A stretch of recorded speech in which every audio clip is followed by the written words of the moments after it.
말라기 4장 4절부터 6절까지 말씀. 너희는 내가 호렙에서 온 이스라엘을 위하여 내 종 모세에게 명령한 법 곧 율례와 법도를 기억하라. 보라, 여호와의 크고 두려운 날이 이르기 전에 내가 선지자 엘리야를 너희에게 보내리니 그가 아버지의 마음을 자녀에게로 돌이키게 하고 자녀들의 마음을 그들의 아버지에게로 돌이키게 하리라. 돌이키지 아니하면 두렵건대 내가 와서 저주로 그 땅을 칠까 하노라 하시니라. 아멘. 성경에 두 가지 큰 핵심이 있습니다.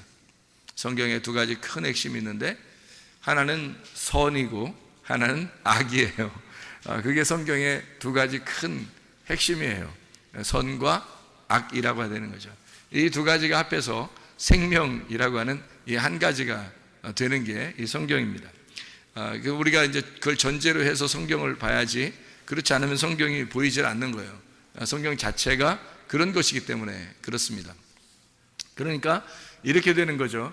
하나님이 복을 내려주시는데, 말씀을 잘 지켜 행하면 복을 내려주시는데 그 복을 안 받으면 진노가 임한다 이 말이에요. 그러니까 진노와 복은 아주 같이 병행하는 거죠. 그러니까 진노하고 복은 같이 병행한다. 그러니까 선과 악은 같이 병행해서 우리에게 찾아오는데, 우리가 선을 선택하지 않으면 악한 것이 우리에게 온다는 얘기예요. 그러니까 하나님의 복이 임하지 않으면 하나님의 진노가 같이 임한다, 이런 얘기입니다.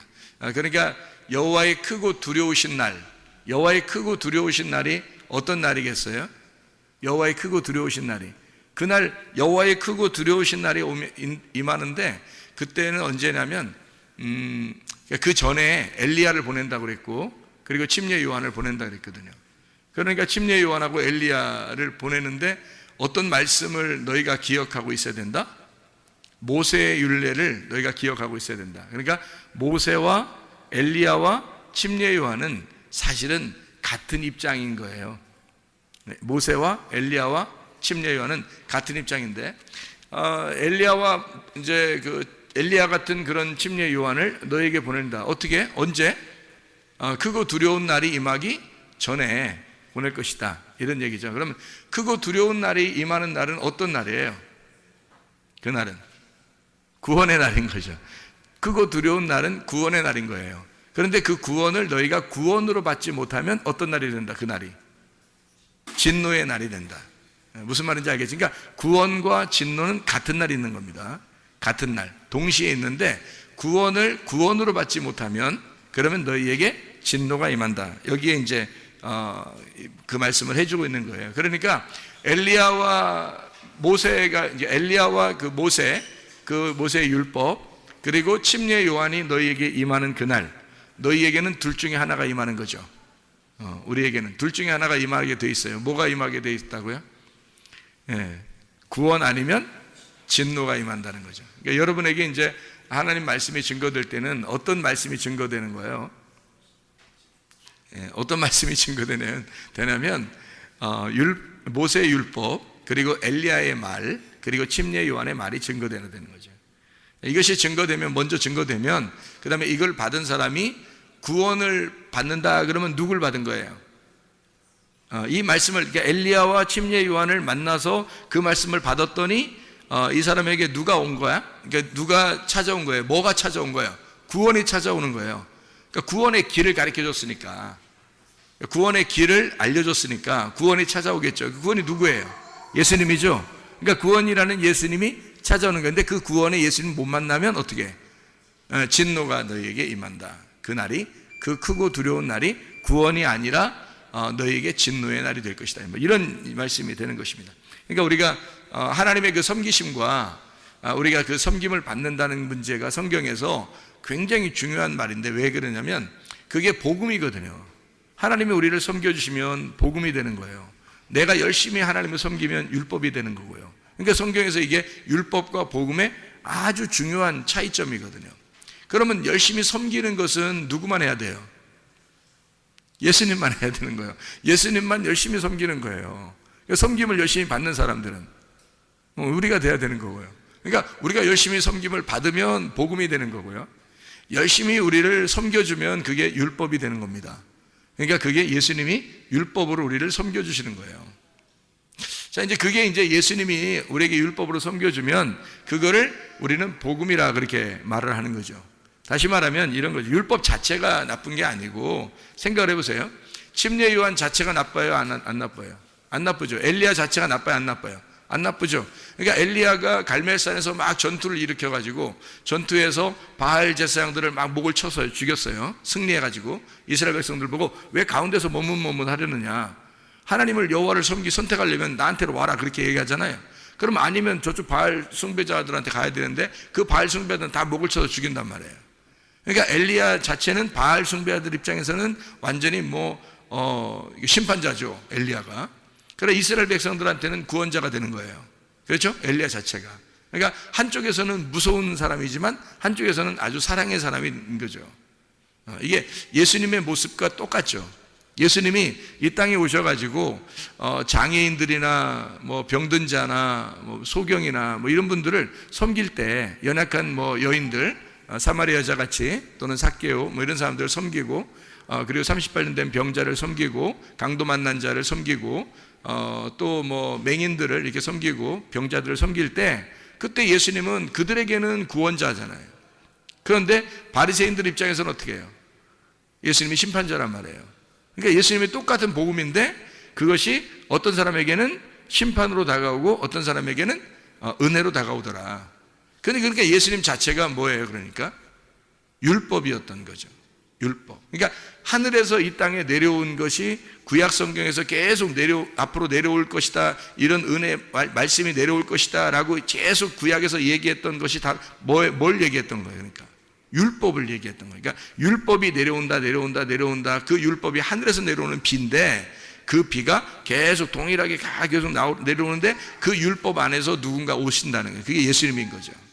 그 율법 안에서 율법을 완성하러 오시는 거예요, 예수님이. 그러니까 창조가 계속 있었으면 창조의 완성이 안식이죠. 7일날, 그죠? 그것처럼 예수님이 율법이 계속 구약에 있었단 말이에요. 이 율법을 마지막 안식으로 끝내는 율법의 완성이 예수님이었다는 거지. 그러니까 그건 율법으로 온 거예요. 그렇죠?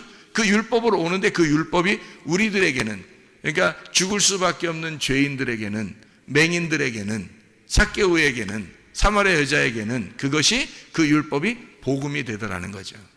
그러니까 참다운 율법, 완성된 율법. 그 완성된 율법이 성경에서는 뭐라고 가르쳐요?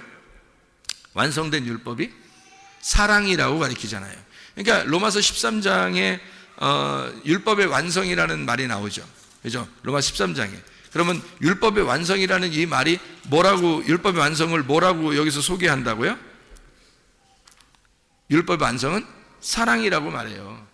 로마서 13장 10절입니다. 사랑은 이웃에게 악을 행하지 아니하나니 그러므로 사랑은 율법의 완성이니라. 그러니까 하나님 자신이 어떤 분이라는 거예요? 사랑이라는 거죠. 어떤 사람에게 사랑인 거예요? 예수님은 무조건 사랑해야 되는데 왜 그럼 어떤 사람한테 막 욕하고 그랬죠?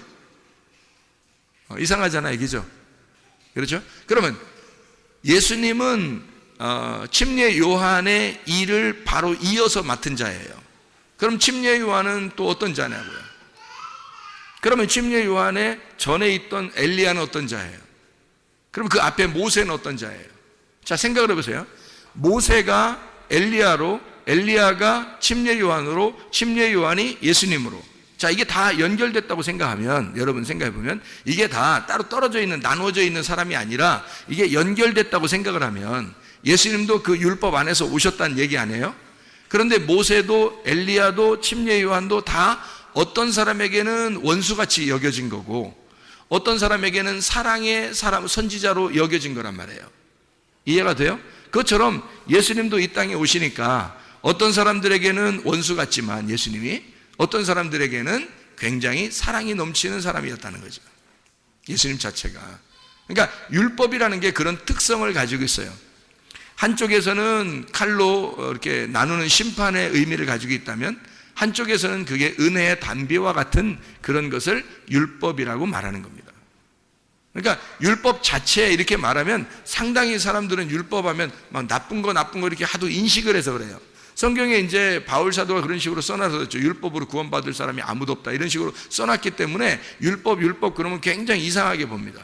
율법으로 구원받을 사람이 없죠. 누가 완성하기 전까지는, 예수님이 와서 완성하기 전까지는 구원받을 사람이 없는 거예요. 그런데 그 율법을 완성하신 분이 있어요. 뭘로? 사랑으로 완성하신 분이 있는데 그가 예수 그리스도란 말이에요. 그러면 그 율법이 더 이상 우리에게는 구원하지 못할 율법이 아니라 복음이 되는 거죠. 그 율법 자체가 복음이 되는 거예요. 그러니까 하나님은 처음부터 여러분에게 눈 딱 감고 야 그냥 사랑 내 사랑아 그냥 이런 식으로 안 한단 말이에요.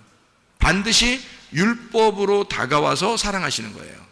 그러니까 여러분은 간혹 어떤 느낌이 드는 거냐면 하나님이 한편으로는 무섭다, 이런 느낌이 들 거예요. 그게 정상입니다. 하나님이 그러나 그런 그 두려운 하나님이시지만 굉장히 사랑이 많으시고 긍휼이 많으시고 자비하시고 우리를 아주 애처롭게 보시는 하나님이시다 하는 그 말도 맞는 얘기예요. 무슨 말인지 알겠죠? 율법 안에서 오신 그 예수님, 주님이 이제 그 율법을 완성하셨다, 그 사랑으로 완성하셨다, 이런 생각을 하게 되면 성경이 이게 나누어져서 보이는데 그게 원래 하나였구나, 이렇게 알게 되는 거죠. 요거를 이제 우리가 잘 생각해야 성경이 이해가 돼요. 그렇지 않으면 성경 어떤 말은 여러분 옛날에 성경을 읽어보면 이런 생각이 들죠. 여기는 이해가 되는데 여기하고 맞춰보면 이해가 안 돼, 뭐 이런 것들이 꽤 있었죠. 왜냐하면 이 앞에하고 뒤에하고 안 맞게 생각을 했었으니까 그런 거예요. 똑같이 이게 다 같이 하나로 연결돼서 생각을 했어야 되는데 이쪽에서 읽을 때는 여기만 앞에만 이해가 되고 뒤에 부분 읽을 때는 뒤에만 이해가 돼. 앞에하고 뒤에하고 합쳐놓으면 이해가 안 돼. 여기선 이 말하고 여기선 이 말을, 이상하다, 하나님 왜 여기선 이 말하고 여기선 이 말을까, 이런 생각이 들 때가 있죠. 그죠? 하나님이 똑같은 말을 이쪽에서는 반대로 얘기하고 이쪽에서는 또 반대로 얘기하고 막 그런 게 있어요. 예를 들어서 뭐 효도하라 그러잖아요. 성경이죠. 효도하라고. 그럼 또 한쪽에서 어떻게 부모하고 원수를 맺으라 그렇게 또 얘기하잖아요. 이런 게 이제 이 성경에서 이게 다 합쳐져야 되는 건데 이 합쳐지 못했을 때는 이게 나누어진 거예요. 선, 악으로 나누어진 거란 말이에요. 이게 딱 이렇게 나누어진 거죠. 선악이라고 그러면 이제 어떤 걸 선악이라고 그러냐면 선한 거는 효도하라는 게 선한 거겠죠. 지금 예를 들어서 하나 얘기하면 선한 거라면 효도하는 게 선한 거겠죠. 그러면 이제 원수 맺으라는 건 악한 거겠죠. 그런 거예요. 그러니까 선과 악으로 이렇게 나누어지는 건데 그거를 두 개 합치면 이게 악한 거예요. 선, 악이에요, 그게. 근데 요거를 가운데서 완성을 하는 게 죽음이에요. 그래서 그거를 그 사이에서 죽어버리면 이게 완성이 되는 거예요. 그러니까 그 죽음의 완성이 사랑의 죽음이죠. 죽음의 사랑. 그게 이제 완성을 시키는 거예요. 이웃을 위해서 목숨을 버리는 그 사랑. 그 예수님이 하는 것이죠. 예수님은 우리의 이웃이니까. 그죠? 우리가 예수님의 이웃이고 우리의 이웃은 예수님이에요. 그러니까 예수님과 우리는 서로 이웃인데 원수가 아니고 이웃이어야 합니다. 그래서 원수인 나를, 율법으로 원수를 맺었던 나를 율법이 오셔서 완성, 이웃을 사랑함으로 완성을 했단 말이에요. 그래서 십자가 못 박혀 죽으셔서 이 율법이 완성이 됐어요, 이미. 그래서 결론은 항상 성경의 결론은 다 선한 것으로 나옵니다. 성경의 결론은 무조건 다 선한 것으로 나와요. 그러니까 그런 하나님을 여러분이 인정한다면 하나님은 우리를 선하게 섬기시고 인도하시는 하나님이구나 라는 걸 전제하고 성경을 봐야 되는 거죠. 그러니까 그렇게 하신 하나님이라고 하는 건 뭘 전제했다는 얘기예요? 선악으로 나눠졌다는 얘기예요? 생명으로 하나가 됐다는 얘기예요? 생명으로 이미 하나가 됐다는 얘기예요. 어떻게 하면 선악이 생명으로 하나가 되는 거예요? 어떻게 하면? 죽으면, 선악으로 죽으면 생명으로 하나가 되는 거예요. 그래서 우리 보고 주님을 따라오라는 거예요. 그래서 너희가 선악으로 죽으면 네가 선악의 눈으로 보지 않고 두 눈으로 보지 않고 한 눈이 없어지면 하나의 눈으로 보게 될 것이다. 그게 생명이라는 것이다. 하나님이 그토록 우리를 사랑하시는 거다라고 하는 그런 얘기입니다. 자, 두 개가 한 개로 보인다는 얘기를 좀 이제 이해가 되겠죠. 무슨 말인가? 여기서 진노를 받는다, 복을 내린다. 구원을 주신다, 진노하신다. 구원을 구원으로 받아들이지 못하면 진노가 임하는 거다. 그게 같은 날 오는 거다. 그래서 이쪽 진노가 오는 쪽에서 볼 때도 크고 두려운 날이고요. 구원의 날이 오는 것도 크고 두려운 날입니다. 그러니까 하나님의 날은 크고 두려운 날이에요. 그런데 한쪽에서는 구원의 찬양을 하게 되고 한쪽에서는 통곡하는 진노가 임하게 되는 것입니다. 그게 이제 누가 임하면 그렇게 된다고요? 누가 오면? 침례 요한이 오면 그런 일이 벌어진다고. 그럼 그 침례 요한이 누구의 이름으로 왔다고요? 엘리야의 이름으로 왔다고요. 엘리야처럼 왔다고. 그 엘리야는 뭐 어떤 말씀으로 왔다고요? 모세의 말씀으로 왔다고. 이게 다 세트라니까. 세트 알잖아. 세트 알잖아 우리. 세트 알잖아. 자, 모세, 엘리야, 침례 요한, 이게 세트라고요 성경에. 그래서 모세, 엘리야, 침례 요한 이름 많이 나오죠 성경에. 이게 세트니까 기억하고 있어야 되지. 그게 율법의 대표예요. 그러니까 모세, 엘리야, 침례 요한. 그래서 말라기서의 지금 4장 4절부터 6절까지의 말씀은 세 사람의 이름이 나오죠. 어떤 사람의 이름이 나와요? 예, 그러니까 엘리야의 이름으로 오는 자가 하나 있고, 그리고 모세의 율법이 먼저 나오기죠. 모세의 율법이 먼저 나오고, 그 다음에 엘리야의 마음을 가진 자가 나온다는 거예요. 그가 침례 요한이죠. 그러니까 모세, 엘리야, 침례 요한, 맞죠? 그렇게 오게 되면 그가 오면 그 길을 마련해서 누군가를 만나도록 한다는 거예요. 그 만나도록 하는 그 날이 크고 두려운 날이다, 이런 말씀이죠. 이해가 되겠죠? 무슨 말인가? 자, 우리 그러면 이제 마태복음 11장 11절 12절의 말씀을 우리 한번 보면은 거기에 뭐가 나올까요? 마태복음 11장 11절 12절의 말씀에 보면, 내가 진실로 너에게 말하노니 여자가 낳은 자 중에 침례 요한보다 큰 이가 일어남이 없도다. 그러나 천국에서는 극히 작은 자라도 그보다 크니라. 침례 요한의 때부터 지금까지 천국은 침노를 당하나니 침노하는 자는 빼앗느니라, 이렇게 되어 있잖아요. 그러니까 그 침노한다는 말이 나오고, 그 다음에 빼앗는다는 얘기가 나오고, 그 다음에 천국이라는 말이 나오잖아요. 그러면 여기서 침례 요한보다 그 전에는 큰 사람이 있다 없다? 없다. 그러면 침례 요한보다 큰 사람이 없으니까 앞에 구약의 성경 중에서 엘리야가 침례 요한보다 커요 안 커요? 안 크다. 모세가 커요 안 커요? 안 크다. 침례 요한이 가장 크다. 솔로몬이 더 커요 안 커요? 안 크다. 침례 요한이 가장 크다. 지금 그런 얘기 하는 얘기죠? 다윗보다 더 크다, 노아보다 더 크다. 어이구 어마어마하네. 이제 침례 요한이 진짜 어마어마한 사람이네요, 그죠? 왜 그렇게 이렇게 얘기했을까요? 왜 침례 요한보다 다 작다고 그랬을까? 앞에 있는 사람들은 침례 요한이 율법의 마지막 주자예요. 그러니까 왜 그 달리기 할 때 잘 뛰는 사람을 최고 마지막에 두잖아. 릴레이 경주할 때, 그죠? 이렇게 5명이 달리기 한다면, 이어서 달리기 한다면 마지막 달리는 사람이, 최고 잘 뛰는 사람이 마지막 달리죠. 그러니까 침례 요한이 가장 율법 중에서 가장 잘 달리는 사람이란 말이에요. 가장 잘 달리는 사람 침례 요한이에요. 그 침례 요한이 나중에 어떤 이름으로 바뀌느냐면요, 사랑의 사도 요한으로 바뀌는 거예요. 이름이 똑같은 이름이잖아요. 그러니까 침례 요한이 뭘로 바뀌느냐면, 이게 침례 요한의 그 율법이 완성이 되잖아요. 그러면 사랑의 요한이 되는 거예요. 이게 성경에 보면 요한복음 하면 막 사랑이 넘치죠. 요한 1서, 요한 2서, 요한 3서 그러면 막 사랑이 넘치잖아요. 하나님은 사랑이시다 막 이러고 막 이러잖아요. 그게 뭐 때문에 요한을 갖다 그렇게, 요한이 또 그런 글을 쓰게 되도록 하나님이 허락하셨을까? 그게 침례 요한이 율법의 마지막 주자로 왔기 때문에, 그 율법이 완성된 예수가 마지막 이제 오잖아요. 침례 요한 다음으로 예수님 오잖아요. 그러면 요한이 사랑의 하나님을 소개하는 거예요. 그러니까 이 사랑의 순서를 소개하느라고 침례 요한이 예수님을 거쳐 사랑의 요한이 되는 거란 말이에요. 아니, 물론 이 사람이 죽었다가 요한으로 부활해서 무슨 윤회했다 이런 말이 아니에요. 그런 말이 아니라 성경의 그 요한이라는 이름 자체가, 그 요한이 침례 요한이라는 이름하고 요한, 그리고 예수님 거쳐서 그 다음에 사랑의 요한이 된단 말이에요. 마지막에 십자가 못 박혀 돌아가실 때 누구만 거기 십자가 밑에 있었어요? 제자 중에서 요한만 있었어요. 요한만. 그래서 예수님 뭐라 그래요? 요한 보고 이제 오늘부터 네가 어머니 모셔라 그러잖아요. 그 어머니한테 뭐라 그래요? 오늘부터 아들 하세요 이쪽, 이렇게 하셨잖아요.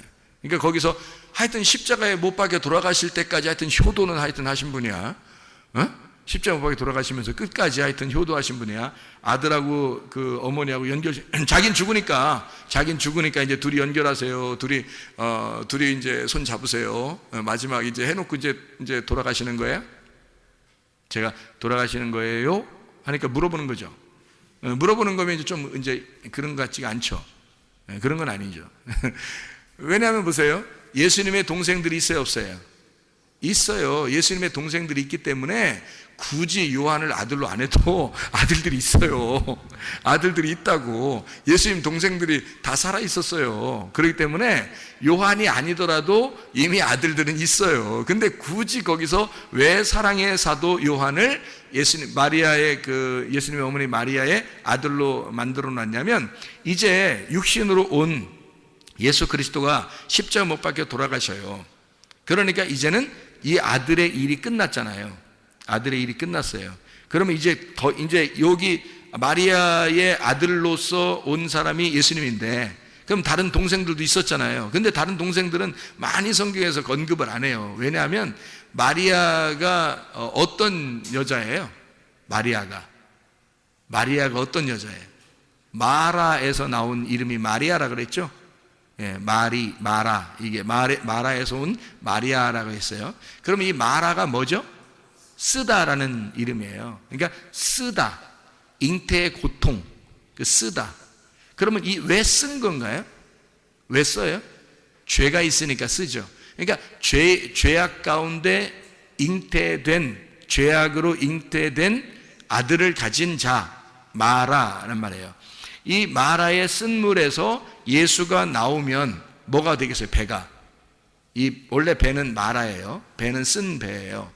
죄가 있는 배인데, 아들이 이 속에 잉태되면 내 속에 있는 죄를 다 끄집어내서 아들이 끄집어 가지고 나온단 말이에요. 그럼 배가 어떻게 되겠어요? 깨끗해지겠죠? 깨끗해지니까 거룩한 배가 되는 거예요. 이제는 쓴 물이 단물로 바뀐단 말이에요. 이게. 그래서 한 배에서 쓴 물이 단물로 바뀌는 여자, 마리아가 된 여자예요. 근데 이 마리아가 어느 여자를 갖다가 성경에서 설명하려고 마리아가 나온 걸까요? 마리아가 하와예요. 하와. 그러니까 창세기 3장에 하와가 뱀한테 이제 범죄했잖아요. 그죠? 뱀하고 같이 범죄했는데, 그 하나님을 거역한 범죄를 하고 나서 하나님이 뭐라 그래요? 남자는 일하라 그러고 여자는 잉태하는 고통을 가져라, 뭐 그런 얘기를 하죠. 그리고 여자의 아들이 뱀의 머리를 밟게 될 것이다, 이런 얘기를 하죠. 그럼 그 여자의 아들이라는 말이, 거기서 여자가 누구밖에 없었어요? 그 얘기를 듣는 사람 중에서는 하와밖에 없었죠. 그 여자의 아들이 뱀의 머리를 밟게 될 것이다 라고 하는 그 여자, 쓴물을 가진, 다시 말하면 선악과를 먹어버린 그 쓴물을 가진 여자의 후손으로 누가 왔어요? 여자로 마리아가 온 거예요. 마리아가 대표로 온 거고, 이 세상에는 모두 다 여자의 아들이 아니라 남자의 아들이거든요. 우리 모든 인간들은 남자의 아들입니다. 왜냐하면 남자가 있어야 아이가 나오는 거니까. 생각을 해보세요. 근데 남자 없이 여자가 아기를 잉태한 것은 누구밖에 없어요? 예수님밖에 없어요. 인류사에 창세기부터 요한계시록까지 예수 한 분만 남자 없이 여자가 낳았단 말이에요.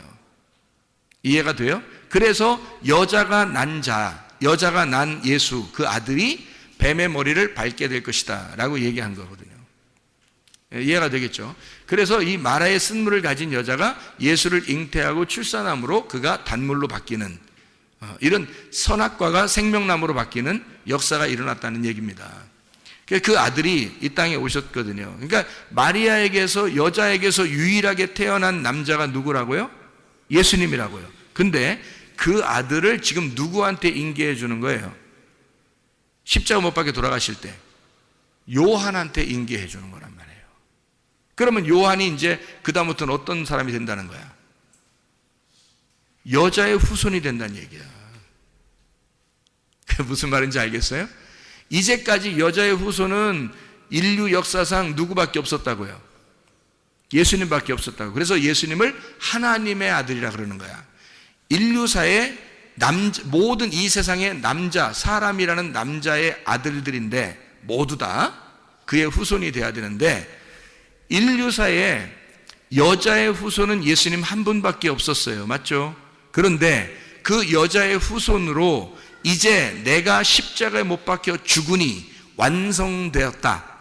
그러니까 이제 너는 지금 오늘부터 여자의 후손이다 이 말이에요. 네가 이제 여자의 후손이다. 그 말은 뭐를 선포하는 거예요? 내가 죽으니까 너는 하나님의 아들이 된다는 얘기야. 요한복음. 놀라운 얘기죠. 우리가 하나님의 아들이 된다? 불가능한 얘기인데 예수님 때문에 가능한 거죠. 예수님이 십자가 못 박혀 돌아가셔서 우리를 네가 이제는 여자의 후손이 되는 거야. 그러면 예수님이 된다는 얘기예요. 사랑의 요한이 이제는 마리아의 아들이 됐다는 얘기예요. 그냥 단순히 여러분은 효도하려고 거기서 십자가에서 얘기했는가 보다 그렇게 생각하는 사람도 있더라니까. 하긴 뭐 그렇게 생각은 자유니까 그렇게 생각한다고 한들 뭐 그거 가지고 또 뭐 아이고 그렇게 했대 뭐 아이고 뭐 그 생각을 그 정도밖에 못해 뭐 그렇게 하면 안 되고요. 그 정도 많이 하신 거죠. 생각을. 그렇지만 그런 말이 아니잖아요. 여러분이 생각을 가만히 지금 들어보시라고. 그 말이 무슨 말인가? 이게 무슨 말인지를 들어보시라고. 성경을 전체적으로 봐야죠.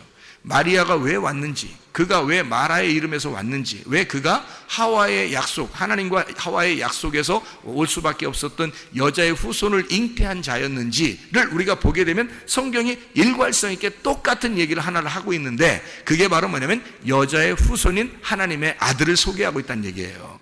그거를 십자가에서 예수님이 요한이라는 자를 자기의 어머니와 연결시킴으로써 네가 오늘부터 여자의 후손이 된다라는 얘기를 해주고 싶었던 거죠. 그래야 말이 일치가 되고 맞는 얘기지. 이 인간적인 효도 얘기를 하는 거겠어요? 하긴 뭐 효도하셔야지. 그렇지만 성경을 좀 더 영적으로 좀 생각을 해보자는 말이에요. 좀 더 깊이 진리의 말씀을 영적으로 좀 생각할 수 있어야 되지 않겠습니까? 깊이 있게. 그죠? 우물물을 자꾸 이렇게 퍼내서 깊이 있는 그 우물의 깊은 물을 마셔야 더 시원하고 그게 더 생수죠. 그렇죠? 자, 어쨌든 이게 여자의 후손으로 온 게 사랑의 사도 요한이에요. 그러니까 침례 요한이 사랑의 사도 요한으로, 그래서 하나님의 율법이 하나님의 사랑으로 완성이 되었다. 이러면 하나님의 여자의 후손인 하나님의 아들이 된다. 무슨 말인지 알겠죠? 자, 그래서 사랑이 완성이라는 말이 그냥 단순히 뭐 사랑하면 완성된다 그런 말 아니에요. 그러니까 율법이라는 그 자체를 완성할 때, 다시 말하면 예수의 죽음을 전제로 할 때 십자가 사건이 율법의 완성이다. 이런 얘기를 우리에게 해주고 있는 말씀들입니다. 자, 우리 이제 성경 한 보고 마치도록 하겠습니다. 마태복음 11장의 11절 12절에 침례 요한이 침노하는 그 이후부터는 침노하는 자라는 거예요. 그러면 예수님 때부터는 어린아이라 할지라도 침례 요한보다 크다는 거죠. 침례 요한이 구약에서 가장 큰 자였는데, 왜 가장 큰 자냐면 이 사람이 예수님의 얼굴을 직접 본 사람이에요. 그 전에는 다 이렇게 그 그림자로 봤다고요. 왜냐면 직접 나오지 않았으니까. 근데 직접 나와서 그와 함께 살고 동시대에 그 예수를 동일하게 엘리야와 같은 선지자였지만, 모세와 같은 율법을 가진 자였지만, 침례 요한만 유일하게 예수님의 얼굴을 직접 만나고 본 사람이란 말이에요. 그러니까 이 세상에 뭐 앞에가 훌륭한 선지자들이 얼마나 많아요. 사실 율법 그러면 모세고요, 선지자 그러면 엘리야거든요. 근데 그거를 뛰어넘은 자가 침례 요한이라고 한 것은 왜 그러냐면 직접 복음의 하늘의 아들을 직접 본 거예요, 이 침례 요한이. 그러면 이제 직접 본 하나님의 아들 이후부터는 어떻게 되는 거예요? 여기서는 이제 어린아이라 할지라도 침례 요한보다 큰 거죠. 왜냐하면 앞에 침례 요한까지는 율법이었고, 그 예수님 안에서는 침례 요한보다 더 큰 자가 예수님이니까, 예수님이 침례 요한보다 더 큰 자니까 그 예수님 안에서는 어린아이도 침례 요한보다는 크다는 얘기죠. 그러니까 누가 침노하느냐는 거예요. 예수님이 침례 요한 때까지 이제 이 때부터 지금 천국이 올 때까지 계속 침례 요한까지는 율법의 시대였는데, 그때부터 천국은 침노를 받는데요. 침례 요한 때부터 천국이 침노를 받는데, 그럼 그 침노한다는 말이 어떤 의미라고요? 침노가 비아조라는 단어입니다. 강제로 들어가다라는 말이고, 이게 비아, 폭력이라는 단어입니다.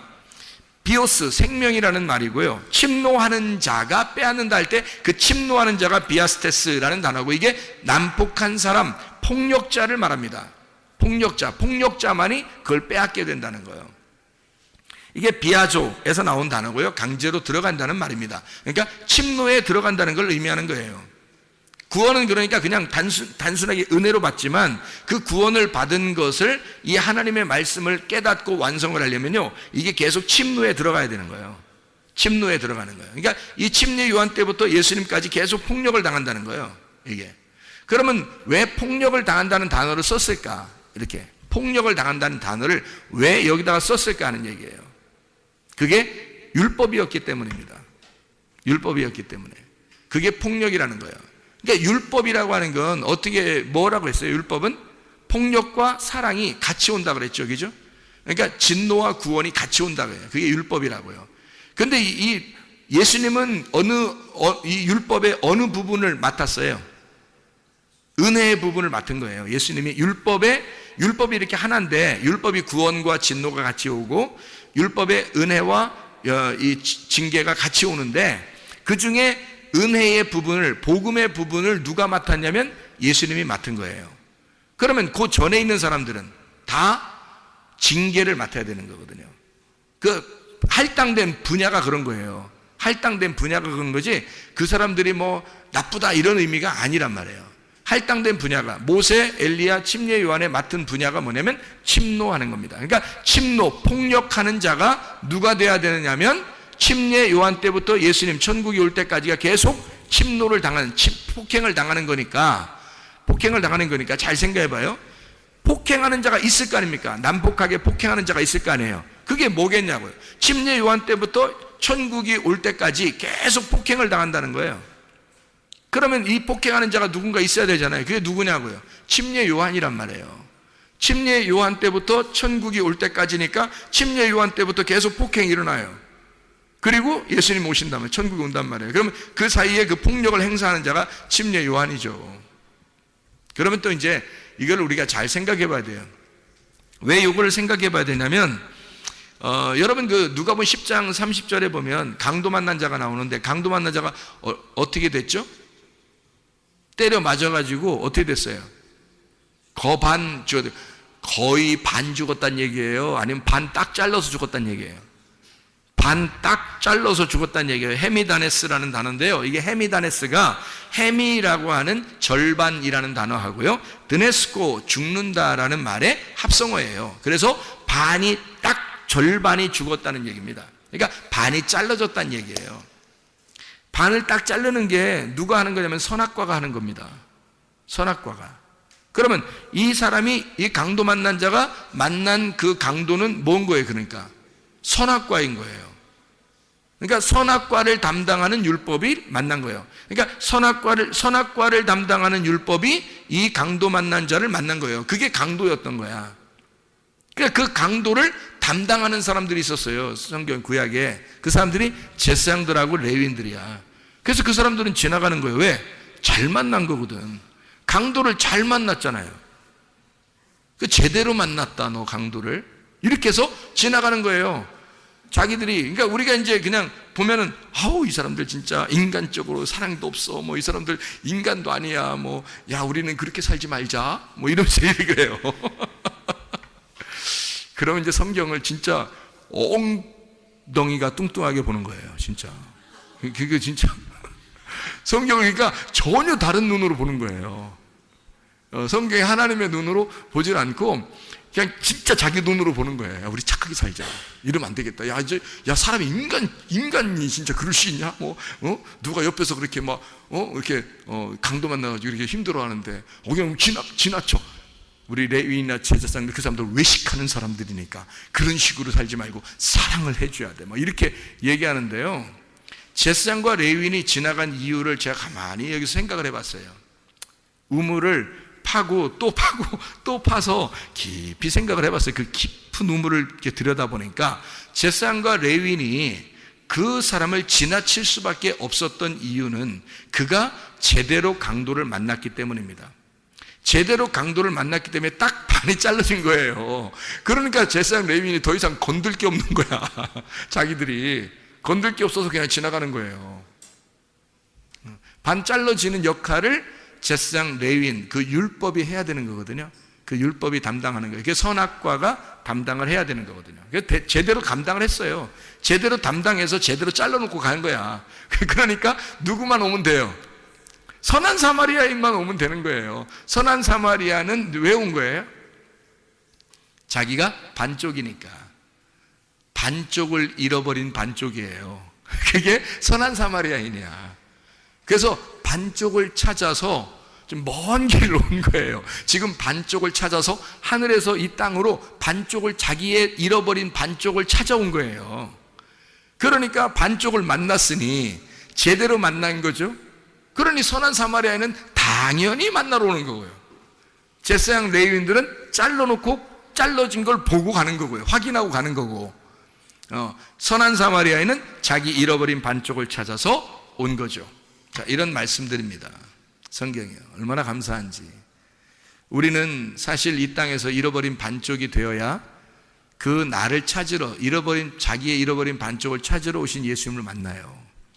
그 잃어버린 자가 돼야 돼요, 우리가. 그래서 예수님이 이 땅에 아폴림이 잃어버린 자, 파괴된 자, 그런 자를 찾아서 구원하려 함이라. 이렇게 주님께서 삭개오 만났을 때 그렇게 얘기하잖아요. 사람들이 막 비난하고 그러니까 왜 삭개오 만나서 구원해요? 말하니까 예수님이 그런 말해요. 누가복음 19장 10절 말씀에 나는 인자는 잃어버린 자를 찾아서 구원하려 함이라. 이렇게 말해요. 뭘 잃어버린 거예요? 반쪽을. 내 반쪽을 잃어버렸으니까 반쪽을 찾아와서 그를 구원해야 되는 거예요. 그게 예수님이라고요. 그러려면 어떻게 돼요? 반쪽이 잘라져 있었어야 되죠, 누군가가. 그게 삭개오가 반 잘라져 있었던 사람이에요. 사마리아 여자가 반 잘라져 있었던 사람이라고. 그래서 예수님이 찾으러 온 거예요, 그 사람들을. 이해가 되겠어요? 여러분이 어떤 사람 되면 분명히 구원받을 수 있겠어요? 반 잘라지면 구원받겠죠. 뭘로 잘라져야 돼요? 율법, 모세, 엘리야, 침례 요한에 의하여 반 잘라져야 된다는 얘기입니다. 이해가 되겠습니까? 그렇게 되면 예수님이 찾아오신다는 얘기예요.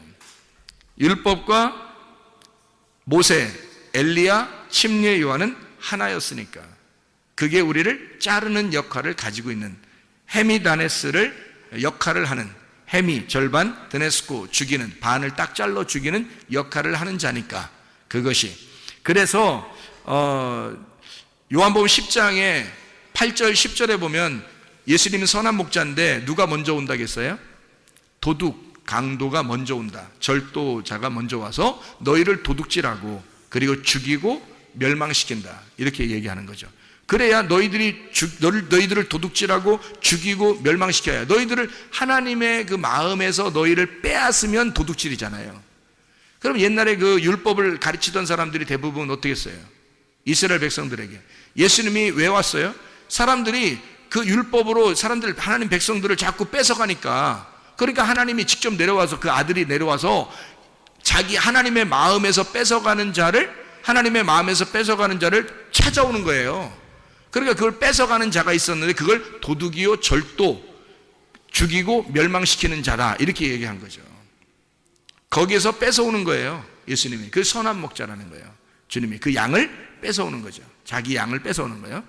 누군지 알겠죠? 그러니까 이게 자기들 양이 아니야. 이게 도둑놈들 양이 아니에요. 이 도둑놈들이 누구예요? 그러니까 율법사들, 제사장들, 바리새인들, 이런 사람들이에요. 율법을 가르치는 자들이라고요. 하나님의 마음을 모르고 가르치는 자들, 그게 도둑놈이라는 거예요. 마음을 뺏은 거잖아요. 하나님의 마음에서 우리를 양들을 뺏어간 거란 말이에요. 그러니까 하나님 마음 모르게 한 거죠.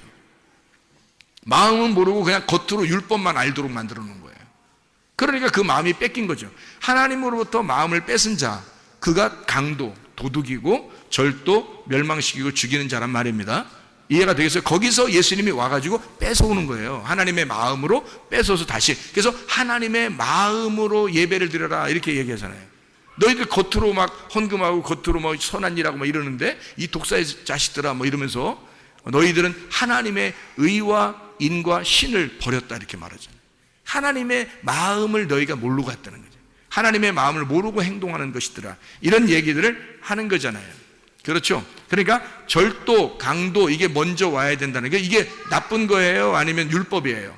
율법. 하나님의 마음에서 율법으로 빼앗은 자들이 있어요. 그게 누구냐면 율법이고, 그게 모세고 엘리야고 침례 요한이었다는 겁니다. 그래서 하나님 입장에서 보면 이 밑에서 먼저 온 자들이 하나님의 마음을 폭행한단 말이에요. 예수가 이 땅에 오니까 율법이 이걸 폭행하는 거예요. 그래서 율법을 아는 자, 율법으로 예수님을 죽이는 겁니다. 율법으로. 그래서 율법 안에서 죽임, 타살 당해야, 율법 안에서 타살, 죽임을 당해야 우리를 구원하는 거예요. 율법 안에서. 그게 이제 하나님의 구원의 방법인데요. 하나님 자신이 죽임당하는 그런 이야기입니다. 자, 요한복음 5장을 한번 봐봐요. 요한복음 5장 45절을 한번 여러분이 보면 우리를 고발하는 검사, 고발하는 자가 있는데 우리를 잡아가고 고발하는 자가 나와요. 거기에 뭐라고 나오냐면 이렇게 나오죠. 요한복음 5장 45절의 말씀입니다. 내가 너희를 아버지께 고발할까 생각하지 마라. 너희를 고발하는 이가 있으니 곧 너희가 바라는 자 모세니라. 모세가 뭔 잘못했길래 모세가 고발한다 그래요. 율법의 고발자가 모세래요. 그러면 여기서 이제 고발하는 자, 그러니까 우리를 일로 바치는 자, 참소하는 자, 그러니까 마귀가 하는 일을 모세가 한다는 거예요. 그 일을 땅에서 감당한다는 게 모세라는 거야. 그러면 이게 무슨 말이냐 이거야. 이게 성경에 일치적으로 보면 먼저 온 자란 말이죠. 먼저 온 자니까 모세, 엘리야, 침례 요한. 그때부터 주님, 하나님의 아들이 침노를 당한다. 침범, 폭행을 당한다는 얘기예요. 그럼 이 폭행을 당해서 이 예수가 죽으면 여기 있는 게 어떻게 해요? 여기 있는 법이 없어져 버리는 거예요. 법은 원래 있는데, 없는 게 아니라 있는데 사람이 죽었기 때문에 없어지는 거야. 이 법을 끌어안고 사람이 죽었잖아요. 누가? 예수님이 죽어버렸잖아. 그러니까 더 이상 법이 없어져 버린 거예요. 우리한테. 우리를 정죄할 법이 없는 거예요. 그래서 너희가 뭐가 죄라는 거예요? 그럼 너희를 정죄할 법이 없어졌다잖아. 법 있잖아. 있는데 그 있는 거는 이렇게 예수님이 오셔서 죽으셨다는 걸 설명해 주려고 그러는 거예요. 그러면 뭐가 이제 죄라는 거예요? 법은 없어졌으니까 뭐가 죄예요? 그 죄를 용서하신 예수님을 안 믿는 게 죄라 그러잖아요. 그래서 요한복음 16장 9절에, 그죠? 그러니까 죄는 더 이상 이제 율법이 아니라 율법이라는 법이 없어졌단 말이야. 사람이 죽었기 때문에. 그래서 예수님이 그걸 율법을 끌어안고 다 죽었으니까, 법이 없어졌으니까 이제 뭐가 죄냐면 그 예수님을 안 받아들이면 그게 죄라는 거예요. 그래서 용서받지 못한다는 거예요. 그게. 다른 거는 다 용서받아요. 다른 거는. 그러면 그래? 다른 거 다 용서받아? 그럼 내 교회 다니고 내 예수 믿었는데 내가 한번 할 짓 한번 해볼까? 뭐 이렇게 하면 이제 그건 넌 믿은 게 아니지. 너는 믿은 게 아니지. 너는 거짓이었지. 그 능멸하는 거죠. 하나님을 능멸하는 태도입니다. 그럴 수가 없어요. 죄를 질 수가 없습니다. 그러니까 하나님 안에서 사는 거를 죄가 없다 그렇게 말하는 거예요. 하나님과 한 마음이 돼서 사는 거를 죄가 없다 그렇게 얘기하는 거란 말이에요. 그러니까 고발자가 누군지 아셨죠? 이제 침노하는 자가 누군지 아셨죠? 그게 먼저 와야 천국이 침노를 당하고 천국이 폭행을 당해야 그 다음에 자기가 죽임을 당하죠. 타살당하고 죽임을 당해야 이 법이 끝나잖아요. 율법을 끌어안고 죽었으니까. 그래서 법이 끝나버리는 거란 말이에요. 우리한테는. 그래서 예수가 우리에게 복음이 되는 거예요. 예수님을 받아들인 사람에게는 복음이 되는 거고, 안 받아들인 사람은 여전히 율법이 존재하고 있으니까 모세, 엘리야, 침례 요한이 계속 너를 고발할 거란 말이에요. 이해가 되겠죠? 계속 우리를 모세, 엘리야, 침례 요한이 와서 너희를 고발하는 거예요. 그러면 이제 그가 고발자니까 마귀가 참소하는 자잖아요. 참소하는 자처럼 너희를 율법이 와서 너를 계속해서 고발할 것이다 그 말이에요. 왜요? 왜 고발해요? 왜 고발해요? 우리를 하나님이 사랑하시니까 고발하는 거예요. 왜 그런지 알아요? 자, 모세하고 율법, 엘리야하고 침례 요한 왜 왔는지를 우리가 알아야죠. 그분들이 왜 우리 앞에 와야 하는지. 목사가 왜 여러분 앞에서 여러분에게 진정으로 죄를 깨닫게 하는지 그걸 알아야죠. 예수님 만나게 하기 위해서입니다. 예수님 만나게 하기 위해서. 그러니까 모세나 엘리야나 침례 요한이 다 같이 어떤 사람들이냐면요, 이 사람들이 하나님의 계시의 말씀을 깨달은 주님의 종입니다. 이 사람들이요. 그러면 이 시대에도 어떻게 돼야 돼요? 진짜 예수를 만나게 하려면 도둑이 먼저 와야 되는데 그 도둑이 누구라겠어요? 우리들이라고 했죠. 나라겠다. 지도자라겠단 말이에요. 그러면 모세, 엘리야, 침례 요한, 그리고 율법, 그 율법을 가진 주의 종들이 예수를 만나게 하는 율법, 그러니까 예수를 만나게 하는 그 도둑, 강도, 절도가 돼야 된단 말이에요. 그럼 그게 이제 우리가 생각할 때는 도둑놈, 절도, 강도, 그게 뭐야?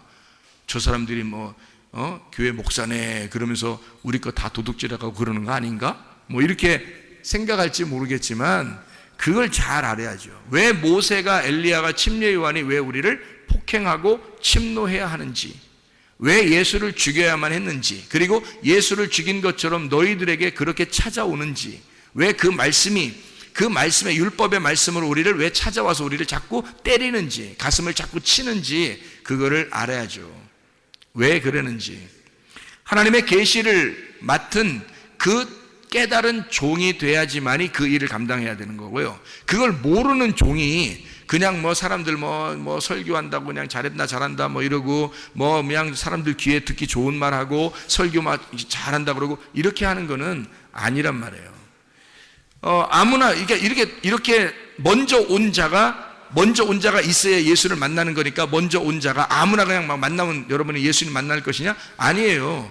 침례 요한 같은 사람 만나야 예수님 만나는 거예요. 엘리야 같은 사람 만나야 예수님 만나는 거예요, 여러분. 모세 같은 사람 만나야 되는 거예요. 그럼 이 사람들은 어떤 사람들이었어요? 하나님의 종이었어요. 하나님이 선택한 종이었다고요, 이 사람들. 그런 사람들이 있단 말이죠. 그런 사람을 만나야 여러분이 진짜 복음, 예수를 만날 수 있는 거예요. 아무나 그냥 그냥 설교한다고 다 그냥 그 사람들 다 똑같은 사람들일 거야. 아니, 성경에 이게 모세, 엘리야, 침례 요한이 다 다른 사람 똑같아요? 아니에요. 하나님이 분명히 선택한 주의 종들이 있다고요.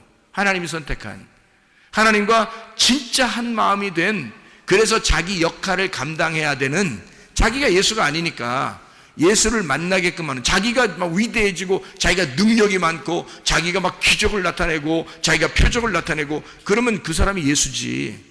그럼 딴 예수 만날 필요 없죠. 그 사람 만나면 되잖아요. 그러면 안 되잖아요. 그러면은 잘못된 종을 만난 거란 말이에요.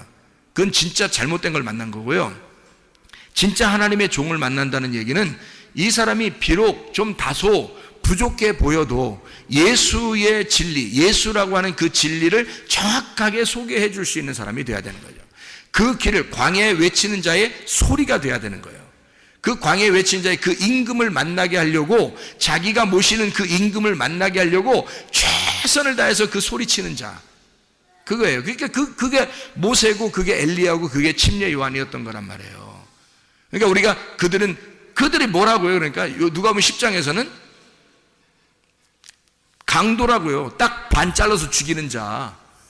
여러분이 그렇게 반 잘라서 죽여줘야, 죽고 있어야 예수님이 와가지고 잃어버린 반쪽을 찾아온다 그랬잖아요. 그래, 여러분을 반쪽을 잘라주는 자가 필요한 거지. 여러분을 반쪽을 잘라주는 자가 그게 모세요, 그게 엘리야요, 그게 침례 요한이라는 얘기죠. 이해가 되겠습니까? 그 사람들은 하나님의 전적인 종이에요. 하나님의 계시를 깨달은 종이라고요. 그래서 이 사람들은 그런 일을 자기가 자기의 역할을 충분히 감당하는 거란 말이에요. 자기 잘 보이려고 하는 게 아니라, 이 사람들은 자기들 잘 보이려고 하지 않았어요. 하나님을 직접 만나게 하려고 애썼단 말이에요. 이 사람들은. 왜? 자기들은 자기가 진짜 그 복음이 아니니까 자기들은 그냥 잘라주는 역할을 하는 자란 말이에요. 그래서 길을 갖다 제시해 주는 자란 말이에요, 이 사람들이. 그러니까 도둑이라, 강도다, 먼저 온 목자다라고 하는 것은 하나님의 말씀의 길을 제시하는 자란 말이에요. 그게 모세, 엘리야, 침례 요한, 진리의 예수를 만나도록 길을 마련해 주는 자, 그걸 강도라고 그런다고. 우리가 생각하는 강도하고 전혀 반대란 말입니다. 이게 성경에서 말하면, 그래야 성경이 일치가 되죠. 한쪽만 보면 강도, 그럼 무조건 마귀, 끝, 이렇게 하면 안 된단 말이에요, 이게 성경이. 그러면 먼저 온 자, 나중 온 자, 이게 안 맞는다고요. 그렇게 그냥 무조건 아무렇게나 얘기해버리면 성경이 일치가 돼야 되고 성경이 하나로 통일되어 있는 하나님의 말씀입니다. 이건 하나님께서 이미 계획에 의하여, 하나님의 전적인 계획에 의하여 순서대로 쓴 책이에요, 이게 성경이. 그걸 깨달아야 되죠. 세상의 어둠의 음녀 입장에서 생각해 보세요. 음녀가 여리고로 내려가고 있어요. 강도 만난 자죠. 여리고로 내려가고 있어요. 그러면 누가 와야 돼요? 강도가 와야 돼요. 와가지고 여리고 내려가는 걸 갖다 잘라버려야 되는 거지. 그냥 반 죽여버려야 되는 거지. 그러면 그 반 죽는 강도 만난 자를 어떻게 감사합니다 감사합니다 그래야 되는 거죠. 왜냐면 반 잘라줬으니까. 여리고로 내려가니까 잘라버리더라 나를. 이거잖아. 그러면 이게 감사한 거야 아니면은 막 황당한 거야? 감사한 거죠. 모세, 엘리야, 침례, 요한을 만나야 된다고요. 그 강도를 만나야 된다고. 음녀 입장에서는 여리고의 길을 끊어주는 자, 여리고로 내려가는 그 길을 끊어주는 자란 말이에요. 이게 막 마음을 찢어놓는 자죠. 잘라놓는 자죠. 세상길 가지 말라고 그러는 자가 모세, 엘리야, 침례, 요한이란 말입니다. 다시 예루살렘으로 길을 돌이키라고, 예루살렘으로 네가 오던 길로 다시 돌이키라고 그렇게 잘라주는 자란 말이에요. 제 갈 길 가는 어둠의 양이 있어요. 양들은 다 어떻게 간다고 그래요? 자기 갈 길 가요. 자기 갈 길을. 목자가 없으면 그러니까 자기 제 갈 길을 막 가는 거예요. 목자가 없으면. 그게 양이에요. 제 갈 길 가는 그 양의 길을 끊어주는 자예요. 그냥 갑자기 그 앞에 길을 확 무너뜨려가지고 막 낭떠러지로 만들어버리는 거예요. 그래서 양이 그냥 꼼짝 못하게 만들어 놓는 거예요. 그러면 양 입장에서는 감사한 일이지 그게. 그렇잖아요. 자기의 길을 끊어줬으니까. 그러니까 끊어주고 자기를 막 폭삭 망하게 하니까 어떤 분이에요. 그러니까 이게 강도라고 성경에 표현한 거지. 이해가 되겠어요? 그런데 그 강도는 어떤 강도야? 우리한테는 진짜 필요한 강도, 꼭 와야 할 강도. 강도여 옷이 없어서 뭐 이렇게 해야 된다니까. 그 강도여 옷이 없어. 왜? 먼저 그 강도가 오셨어야 되는 거예요. 오셔야 돼. 자기한테 그 강도가 오셔야 두 번째 선한 목자 되신 예수님이 오는 거거든요. 강도가 안 오니까 사람들이 강도를 못 만나니까 예수가 예수를 안 찾아. 왜냐면 잃어버려 봤어요. 자기가 반이 잘라지지 않았으니까 잃어버린 반쪽이 어딘지 찾지 않는 거야 자기도. 근데 반이 딱 잘라서 죽어봐요. 그러면 잃어버린 반쪽을 찾아 자기도.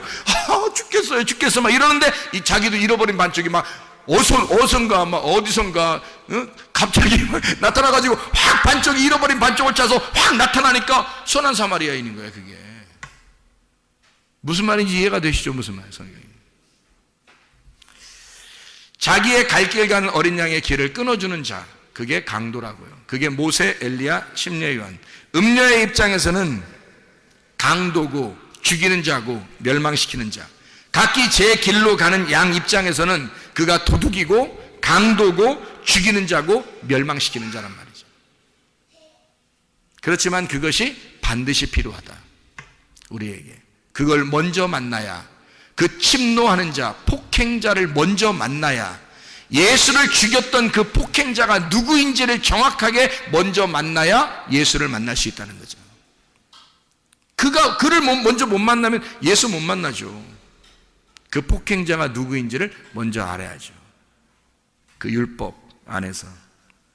침례 요한, 맹인을 만드는 자, 죽이는 자, 문을 완전히 닫아놓는 자, 휘장을 완전히 쳐서 안 보이게 만드는 자, 우리를 깜깜하게 진짜 답답하게 진짜 아무것도 앞에 길이 안 보이게 만드는 자, 그게 모세, 엘리야, 침례 요한이에요. 그럴 때 여러분은 죽겠어요. 하나님 하나도 안 보여요. 내가 맹인인가 봐요. 하나도 안 보여요. 답답하죠. 그래야 예수님 찾는 거예요. 그래야 그 사마리아 여자처럼 애절하게 그 생수의 물을 기다리는 거예요. 그래야 삭개오처럼 막 달려와서 뽕나무 위에라도 올라가서 얼굴이라도 쳐다보고 싶은 거예요. 맹인이 되어야, 소경이 되어야, 죽이는 자가 죽어가는 자가 되어야, 멸망당하는 자가 되어야, 문이 꽉 막혀서 아주 앞뒤 꽉 막혀 힘들어 죽겠는 사람이 되어야. 홍해바다와 요단강이 우리 앞에 있습니다. 이것을 홍해바다를 이렇게 앞에 놓고요, 요단강을 이렇게 딱 앞에 막아놓은 것은 이유가 있어요. 이것을 열어주기 위해서입니다. 홍해바다를 앞에 놓고 요단강을 이렇게 앞에 놓으면 딱 덮여 있잖아요. 그럼 이렇게 덮여서 이렇게 막아놓은 것을 뭐라 그래요? 막아놓은 거를 문 닫혔다는 얘기예요. 그게 율법이야. 그게 강도고, 우리를 저쪽으로 못 건너가게 막아놓은 거란 말이에요. 이 막는 자, 우리를 막아서 뒤에는 애굽 군대가 쫓아오죠. 앞에는 홍해바다가 있죠. 딱 우리를 막혀서 우리가 도저히 앞에 나갈 수 없을 때 하나님 어떡합니까? 라고 호소할 수 있잖아요. 그 하나님께 호소하니까 하나님이 구원자를 보내주셔요. 그 구원자가 모세의 지팡이야. 이것을 앞에 내밀어라 이거지. 그러면 이것이 갈라지게 될 것이다. 갈라진 것이 휘장이 찢어지는 거잖아. 문이 열리는 거잖아. 이해가 돼요? 눈 덮였던 소경이 눈이 열리는 거잖아. 이해가 되죠? 죽었던 우리들의 마음이 부활되는 거잖아. 열려지는 거잖아요. 거기를 통과해 지나가라고. 그거를 침노에 폭행해서 찢어내고 나가라고.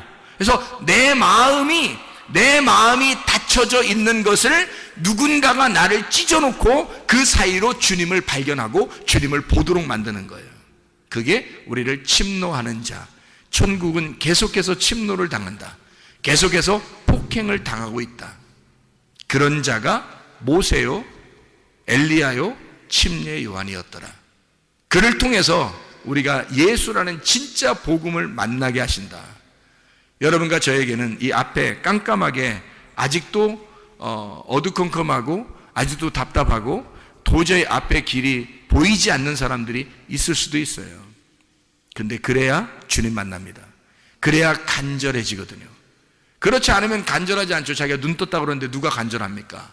자기가 눈 떴다는데. 근데 그렇게 하면 자기가 눈 뜬 거예요.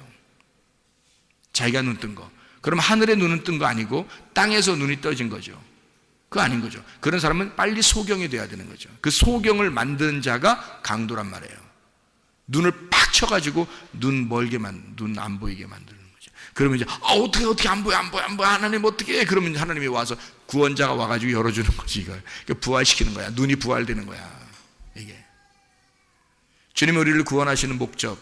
아가서 2장 13절 14절. 아가서 2장 13절 14절 한 절 읽고 마치도록 하겠습니다. 무화과 나무에는 푸른 열매가 익었고 포도나무는 꽃을 피워 향기를 토하는구나. 나의 사랑 나의 어여쁜 자야, 일어나서 함께 가자. 바위 틈 낭떠러지 은밀한 곳에 있는 나의 비둘기야, 내가 네 얼굴을 보게 하라. 네 소리를 듣게 하라. 네 소리는 부드럽고 네 얼굴은 아름답구나. 주님이 우리를 구원하신 목적은 우리와 함께 가자는 겁니다. 같이 하자. 내가 너와 함께 같이 가고 싶다. 나와 같이 살자. 나와 함께 동행하자. 나의 사랑하는 어여쁜 비둘기야, 나랑 같이 살자. 그게 하나님의 구원하시는 목적입니다. 우리의 인생 여정이 죽을 때까지 아무리 길다 할지라도 주님과 동행하면 행복할 것입니다. 주님과 동행하면 천국이 이루어질 것입니다.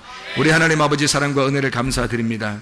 주 안에서 주님과 동행하다가 주님 만나게 도와 주시옵소서. 예수 그리스도 존귀하신 이름 받들어 기도 올려옵나이다. 아멘.